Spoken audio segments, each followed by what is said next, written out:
احباب گرامی، سورت کے آغاز سے ہی ان دو گروہوں کا تذکرہ چل رہا ہے جو اللہ کی بندگی کر کے اللہ کے بندوں میں شامل ہوئے، اور وہ جو اللہ کی نافرمانی کر کے شیطان کے بندے بنے۔ زیر نظر آیت میں اللہ رب العالمین نے کلام کا رخ اپنے ان بندوں کی طرف موڑا ہے جن کی صفات یہ ہیں کہ وہ ایمان والے ہیں اور اللہ رب العالمین سے ڈرتے ہیں۔ یہاں یہ بات ذہن میں رکھنے والی ہے کہ اللہ رب العالمین نے حکم دیا ہے کہ میرے بندوں سے کہیے، کیا کہنا ہے؟ یا عبادی، اے میرے بندوں۔ یہ ایک اکیلی نسبت ہی جو اللہ کے ساتھ جوڑی جا رہی ہے، یہ سب سے عظیم تر انعام ہے کہ ہماری نسبت اللہ کے ساتھ جڑ جائے۔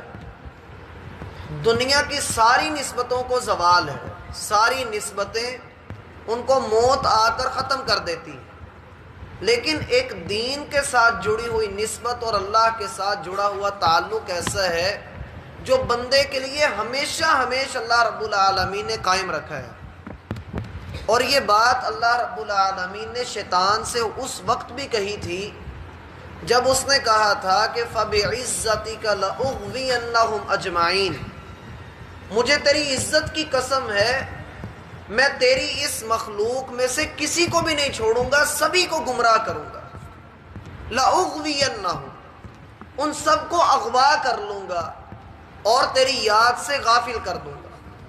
اور اللہ رب العالمین نے فرمایا تھا اس کے جواب میں، ان عبادی لیس لک علیہم سلطان، جو میرے بندے ہوں گے ان پر تیرا بس نہیں چل سکے گا، جو میرے ہوں گے۔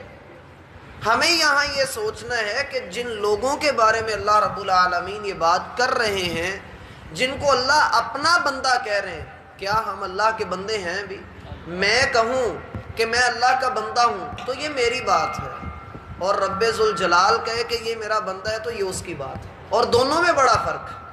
ہر ایک اپنے آپ کو اللہ کا بندہ قرار دیتا ہے، ہر ایک کہتا ہے کہ یہ میں جو ہوں میں اللہ کا بندہ ہوں، میں اللہ کے در کا فقیر ہوں، میں اللہ کا محتاج ہوں، میں اللہ کے پاس اپنی مشکل کشائی کے لیے آتا ہوں۔ ہم سب یہ کہہ رہے ہیں، لیکن مزہ تو تب ہے کہ جب رب بھی کہے کہ ہاں یہ میرا بندہ ہے۔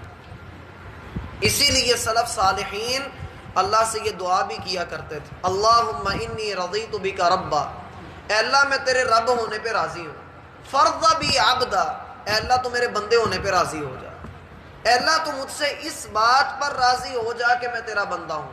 اور بندگی میں پھر دہرانا چاہوں گا دو طرح سے کی جا سکتی ہے، اس کے دو چشمے ہیں۔ ایک یہ ہے کہ اللہ رب العالمین نے جو آپ کو عبادت کا طریقہ سکھایا ہے ویسے کیجیے، جیسے شہادت ہے، نماز ہے، روزہ ہے، زکوٰۃ ہے، حج ہے، یہ آپ پر فرض ہے۔ اور اس کے بعد آتا ہے اطاعت کا درجہ کہ اپنی زندگی کے 24 گھنٹوں میں اللہ کی اطاعت کرے، تو پھر بندہ ان لوگوں میں شامل ہوتا ہے جنہیں اللہ رب العالمین کے بندے کہا جاتا ہے۔ یا عبادی، اے میرے بندو۔ اور یہ قرآن کے ایک مقام پر نہیں ہے، بہت سارے مقامات پر ہے، اور جس کی نسبت اللہ رب العالمین اپنے ساتھ جوڑ رہے ہیں اس کا کام بھی تو بڑا ہوگا۔ اس کا کام کیا ہے؟ یہ نہیں کہ اللہ رب العالمین کے بندوں میں شامل ہونے کے لیے بڑی عبادتیں کرنی پڑتی ہیں، نہیں، صرف دو کام کرنا۔ الذین آمنوا، وہ لوگ ہیں جو ایمان لائے ہیں۔ ایمان کیا ہوتا ہے؟ ایمان ہوتا ہے، اس کے اہل علم نے بہت سارے معانی بیان کیے ہیں، میں کوشش کرتا ہوں کہ میں ان سب کو جمع کر کے آپ کے سامنے رکھ سکوں۔ الذین آمنوا، وہ لوگ جو ایمان لائے۔ اہل علم اس کی مثال یوں دیتے ہیں کہ ایمان ایک بیج ہے جو دل کی زمین میں دفن ہو جاتا ہے، اور جب یہ دفن ہو کر اس سے پھلتا پھولتا ہے تو اسلام کی صورت میں اس کا پھل ہمیں نظر آتا ہے۔ ایمان نظر نہیں آتا، ایمان نظر نہیں آتا، اسلام نظر آتا ہے۔ ہمارا ایمان ہے کہ اللہ موجود ہے، فرشتے ہیں، کتابیں نازل ہوئی ہیں، رسول ہیں۔ اب یہ ایمان کس طرح کا ہے ہمارے دل میں ہم کسی کو دکھا نہیں سکتے۔ اسی کو ہی ہم کہہ رہے ہوتے ہیں بھائی میں اپنا دل چیر کے نہیں بتا سکتا کہ میرے دل میں آپ کے لیے کیا احساسات ہیں۔ یہ ہوتا ہے ایمان۔ اور جب بندے کا ایمان مضبوط جڑوں کے ساتھ دل کی زمین پہ اپنی مضبوطی پکڑ لے تو پھر اتنے ہی نکھار کے ساتھ اس کا سجدہ بھی ہوتا ہے، اس کے اعمال بھی ہوتے ہیں، یہ اللہ کا اطاعت گزار بندہ بھی بنتا ہے۔ الذین آمنوا، وہ لوگ جو ایمان لائے۔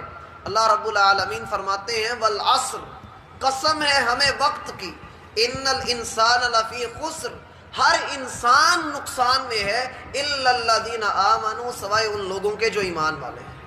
ایمان کوئی چھوٹا عمل نہیں ہے، انتہائی بڑا عمل ہے۔ اتنا بڑا عمل ہے، اتنا بڑا عمل ہے کہ دنیا کا کوئی کافر جتنے مرضی نیک اعمال کرتا رہے، اگر اس کے پاس میرا بھائی ایمان نہیں ہے، اللہ رب العالمین کے ہاں نہیں بخشا جائے گا۔ میں اس سے قبل بھی آپ کے سامنے عبداللہ بن جدعان کا واقعہ رکھ چکا ہوں۔ یہ وہ شخص تھا جو انتہائی غریب اور کنگال تھا، خودکشی کرنے کے لیے پہاڑ پر چڑھا، نیچے دیکھا تو اس کو ایک بہت بڑا سانپ نظر آیا جس کی سرخ رنگ کی آنکھیں۔ اس نے اپنے آپ کو جا کر اس کے آگے ڈال دیا، لیکن سانپ نے اسے کچھ نہیں کہا۔ جب تھوڑی دیر کے بعد اس نے آنکھیں کھولی تو دیکھا وہ سونے کا سانپ ہے، اور اس کی آنکھیں جو ہیں وہ جواہرات کی ہیں، وہ کسی بادشاہ کا خزانہ اس کو وہاں پر مل گیا۔ اس نے وہاں سے خزانہ لیا اور لا کر مکہ میں بڑی ٹھاٹ باٹ کے ساتھ رہنا شروع کر دیا۔ اب کرتا کیا تھا؟ غریبوں کی مدد کرتا تھا۔ ایون کہ کوئی بندہ اپنی بیٹی کو زندہ دفن کرنے لگتا، یہ اس کے پاس جاتا اور اسے منع کرتا، اور بیٹی کو گھر لے آتا، اس کو پال پوس کر بڑا کرتا، پھر اس کی اچھے گھر میں شادی کر دیتا۔ اور روایات میں آتا ہے کہ اس نے تقریباً 300 لڑکیوں کو یوں بچایا تھا۔ کسی کا قرض ہوتا تو قرض ادا کر دیتا۔ مکہ میں قحط پڑ گیا تو اس نے اتنی بڑی دیگ بنوائی کہ نبی علیہ الصلوۃ والسلام فرماتے ہیں اتنی بڑی دیگ تھی کہ مکہ کا سب سے بڑا اونٹ، اس کے اوپر سب سے لمبا آدمی بٹھایا جاتا تب وہ دیگ کے منہ تک پہنچتا تھا، اور میں اس دیگ کے سائے میں نبوت ملنے سے پہلے آرام کیا کرتا تھا۔ وقت گزرا، یہ فوت ہو گیا۔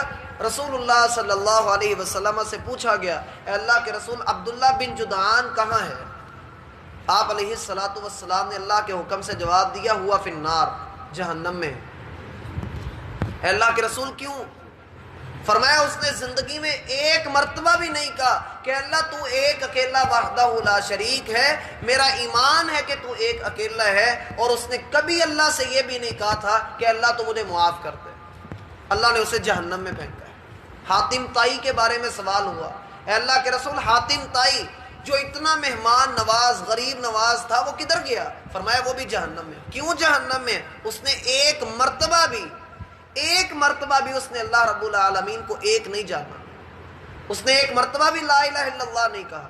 تو ایمان بہت بڑی شے ہے میرا بھائی، اس سے بڑھ کر نعمت کوئی نہیں ہے، توحید سے بڑھ کر نعمت کوئی نہیں اللہ کی۔ اتقوا ربکم، کہا تم اپنے رب سے ڈرو۔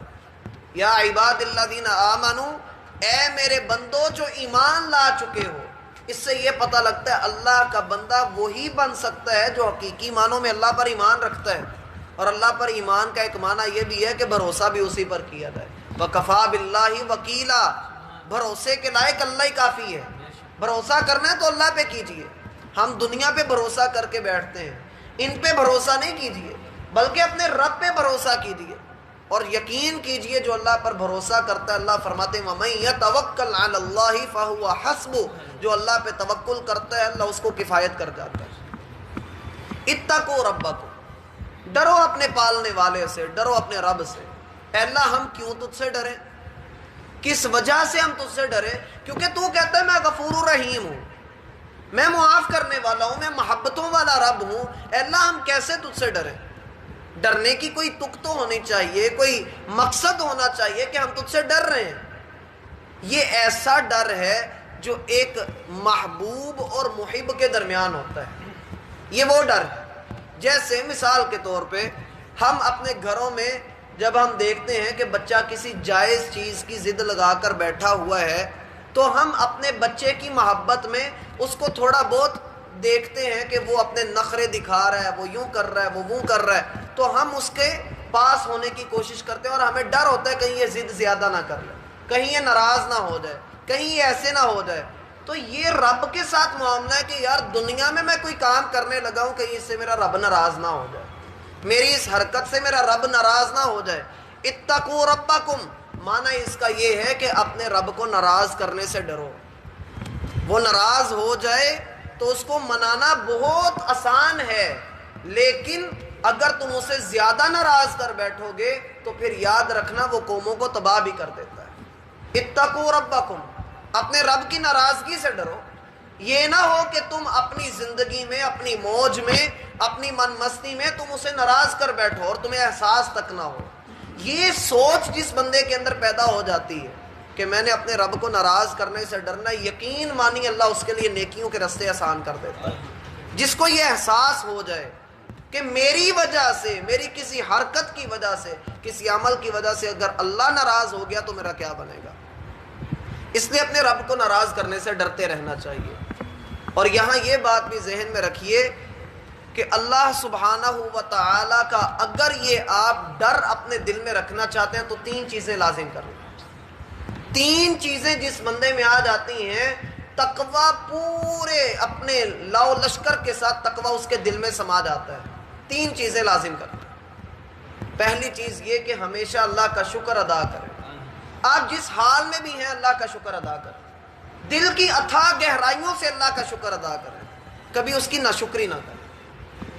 وہ آپ کو جس بھی حال میں رکھ رہا ہے وہ اس حال میں رکھنا آپ کو پسند کرتا ہے، آپ اس کی پسند میں راضی ہو جائیے، وہ آپ سے راضی ہو جائے گا۔ دوسری بات یہ ہے کہ کبھی اس کی نافرمانی نہ کریں، جانتے بوجھتے کبھی گناہ نہ کریں، کبھی بھی چاہے پوری دنیا کی قربانی دینا پڑے، بڑا نقصان اٹھانا پڑے، میرا بھائی آخرت سے بڑھ کر نقصان کوئی نہیں، اگر بندہ وہاں ڈوب گیا تو کوئی اس کو نکال نہیں سکتا۔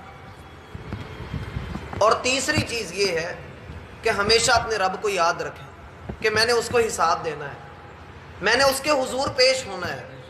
جس دل میں یہ احساس پیدا ہو جاتا ہے اس کی تنہائیاں پاک ہو جاتی ہیں، وہ تنہائی میں اللہ کی نافرمانی کا کام نہیں کرتا، فحش چیزیں نہیں دیکھتا، اس کا 4 بندوں میں بیٹھنا بڑا پاکیزہ ہو جاتا ہے، وہ ایسی شخصیت بن جاتا ہے کہ جسے دیکھ کر لوگوں کو اللہ یاد آتا ہے، اور لوگ اس کو دیکھ کر جب نیک کام کرتے ہیں تو اللہ اس کو مزید اونچے درجے عطا کرتا ہے۔ مزید اس کی تفصیل انشاءاللہ ہم کل دیکھیں گے۔ اللہ ہمیں سمجھنے کی توفیق عطا فرمائے۔ وما توفیق الا باللہ۔